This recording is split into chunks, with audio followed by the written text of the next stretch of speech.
For 30 years, the global tech industry operated under one unwritten rule.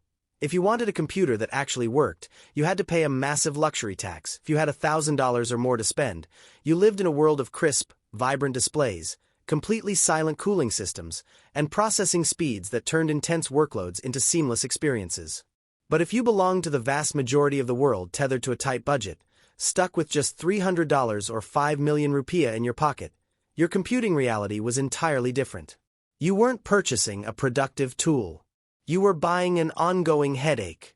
You were essentially sentenced to tech purgatory, trapped with slow Windows laptops made from creaky, recycled plastic that felt like cheap toys, struggling with washed-out screens that strained your eyes and laggy performance that made every basic online task feel exhausting. The market accepted this unequal divide as a permanent law of nature. But right now, the ground beneath the technology sector is shifting violently. Apple has just unleashed a disruptive force that changes everything. They didn't just engineer another routine computer to fill retail shelves. They built a structural Trojan horse. This is a device designed to quietly infiltrate every household, professional office, and student classroom across the globe.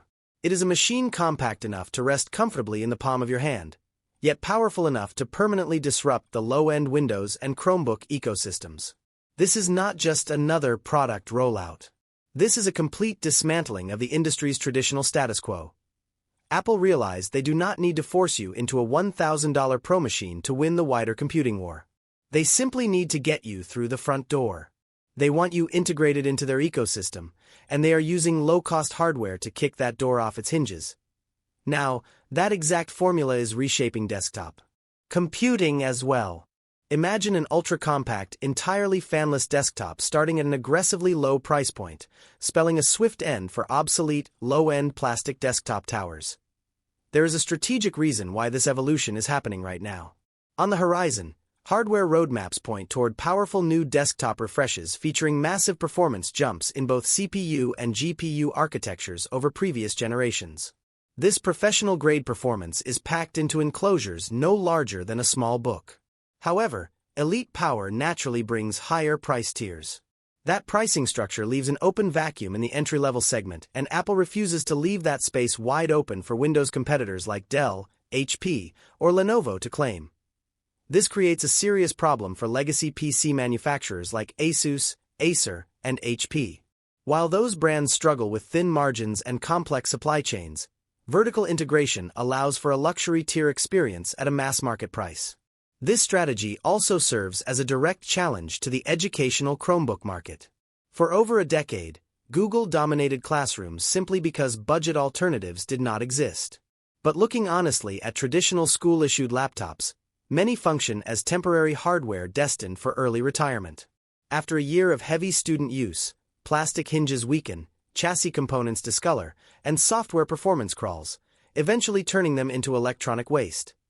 This expansion drives a powerful psychological halo effect.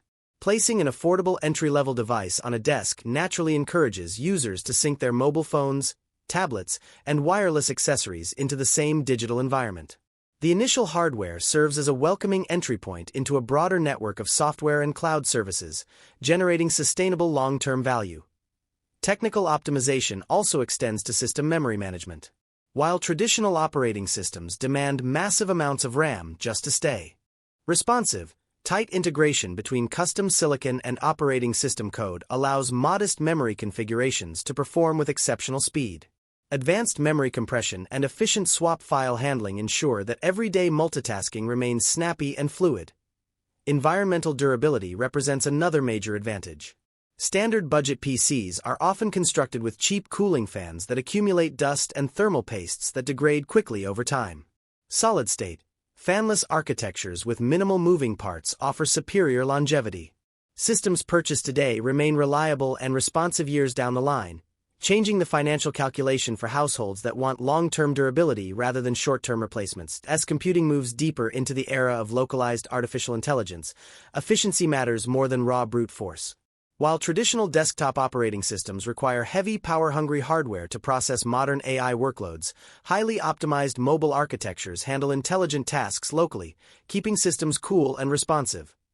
The era of loud, hot, plastic budget computing is rapidly coming to a close. High performance, durable craftsmanship, and premium design are no longer restricted to an expensive financial tier. The market is demanding accessible quality, and the industry response is rewriting the rules of personal technology for good. If you liked the video, subscribe to the channel, share the video with your friends, and hit the bell icon to never miss an update. Stay healthy, stay techy, and I will see you in the next one.